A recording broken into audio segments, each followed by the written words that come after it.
ఒక్క దేవుడి కోసం 12,000 మంది ప్రాణాలు అర్పించిన నిజ సంఘటన మీకు తెలుసా? ఇది తమిళనాడులోని శ్రీ రంగనాథ స్వామి ఆలయం.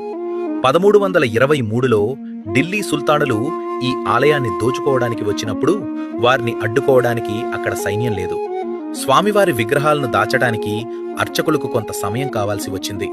అప్పుడు 12,000 మంది సాధారణ భక్తులు గుడిద్వారం ముందు ఒకరి చెయ్యి ఒకరు పట్టుకొని ఒక మానవహారంలా నిలబడ్డారు.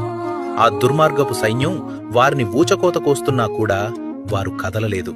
ఆ సమయంలోనే అర్చకులు 21 అడుగుల స్వామివారి మూలవిరాట్టు కనిపించకుండా గర్భగుడి ముందర ఒక గోడ కట్టారు. అది పాతగోడలా కనిపించడానికి దానిపై మట్టి పూశారు. లోపలికి వచ్చిన శత్రువులు ఆ గోడను చూసి విగ్రహాన్ని ఎక్కడికో తరలించారని నమ్మి దోచుకున్న సొమ్ముతో వెనుదిరిగారు.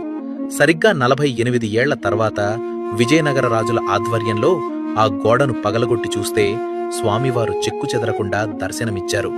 భవిష్యత్ తరాలకు ఈ దైవాన్ని అందించాలన్న ఆ 12,000 మంది త్యాగం ఫలితం